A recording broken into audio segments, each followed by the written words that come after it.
नमस्कार, मेरा नाम है रवि। आपका स्वागत करता हूं अर्थवर्धन चैनल में। आज हम एसबीआई कॉन्ट्रा फंड के बारे में बात करने वाले हैं। इस फंड की हम launch date, asset allocation, fund type, fund performance, top holdings, investment options, expense ratio और क्या ये फंड आपके लिए सूटेबल है कि नहीं, उसके बारे में हम बात करेंगे।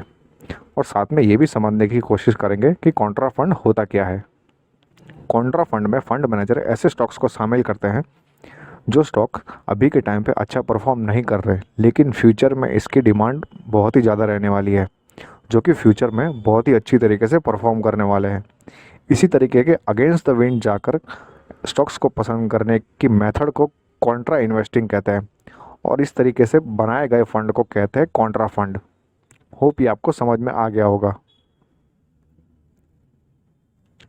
ये फंड 14 जुलाई 1999 को लॉन्च हुआ था, जो कि हम कह सकते हैं कि बहुत ही पुराना फंड है। इस फंड का साइज़ है 3106 करोड़ का। ये एक एक्टिव फंड है और इस फंड का एग्जिट लोड है 1%। एक्सपेंस रेशियो की बात करें तो डायरेक्ट मोड में 1.47%, जबकि रेगुलर मोड में 2.05% का एक्सपेंस रेशियो है। टर्नओवर 81% है, जो कि हम कह सकते हैं कि ज़्यादा है। इस फंड का अल्फ़ा है 3.89। ये एक ऑब्वियस सी बात है कि जो स्टॉक्स अभी परफॉर्म नहीं कर रहे उनका अल्फ़ा लो रहता है। इसी के कारण इस फंड का अल्फ़ा भी लो है और स्टैंडर्ड डिविएशन है 23.46, जो कि हम कह सकते हैं कि एवरेज है। इस फंड का बेंचमार्क है S&P BSE 500। रिस्कोमीटर के अकॉर्डिंग ये वेरी हाई रिस्क वाला फंड है। रिस्क ग्रेड है अबव एवरेज और रिटर्न ग्रेड है अबव एवरेज। अगर इस फंड का एसेट एलोकेशन चेक करें तो मार्जिन ऑफ सेफ्टी मेंटेन करने के लिए लार्ज कैप में 39% का एसेट एलोकेशन किया हुआ है, मिड कैप में 11%, स्मॉल कैप में 34% और अदर कैटेगरी में 16%, जिसमें डेट पोर्शन भी शामिल है, रिट्स इनविट्स और अदर इन्वेस्टमेंट ऑप्शंस भी शामिल हैं। ये एक ओपन एंडेड फंड है, मतलब आप इस फंड में कभी भी अपने पैसों को इन्वेस्ट कर सकते हो और कभी भी अपने पैसे को रिडीम कर सकते हो।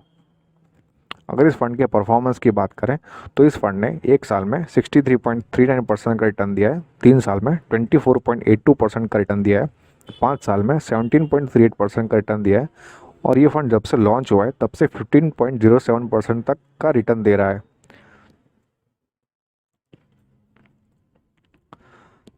अगर इन्वेस्टमेंट के तौर पे बात करें तो अगर आपने 1 लाख रुपए 1 साल पहले इन्वेस्ट किया होता तो आज उसका वैल्यू होता 1.63 लाख। 3 साल पहले इन्वेस्ट किया होता 1 लाख तो आज उसका वैल्यू होता 1.94 लाख। 5 साल पहले इन्वेस्ट किया होता तो आज उसका वैल्यू होता 2.23 लाख, जबकि 7 साल पहले इन्वेस्ट किया होता तो आज उसका वैल्यू होता 2.41 लाख।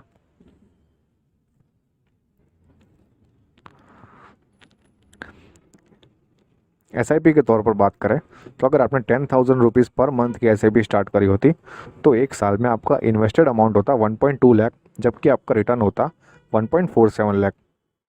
3 साल पहले अगर आपने एसआईपी स्टार्ट करी होती तो इन्वेस्टेड अमाउंट होता 3.6 लाख और आपका रिटर्न होता 6.29 लाख।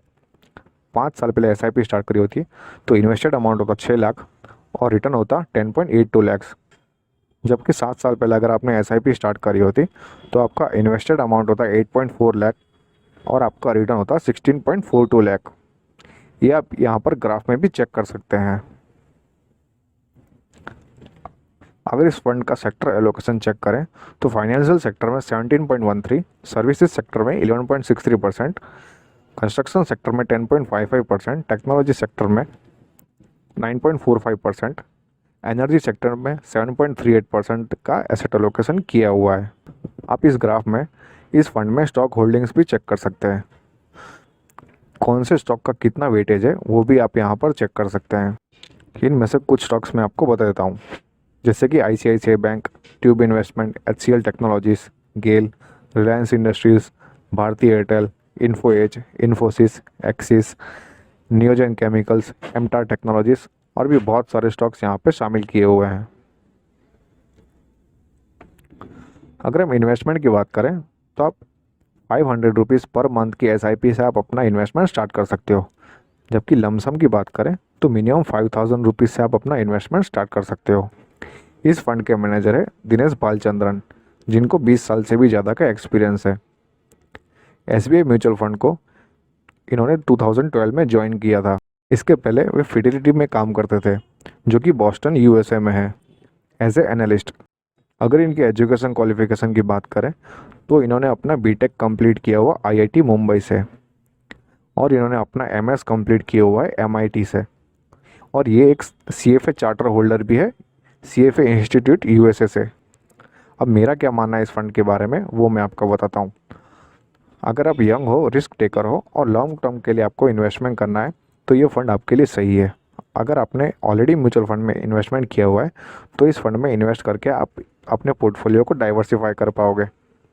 लेकिन अगर आप रिटायर्ड पर्सन हो और शॉर्ट टर्म के लिए इन्वेस्टमेंट करने वाले हो तो ये फ़ंड से आपको दूर रहना चाहिए। होप ये वीडियो आपको पसंद आया होगा। अगर ये वीडियो आपको अच्छा लगा तो लाइक करो, शेयर करो और सब्सक्राइब करो। Thank you.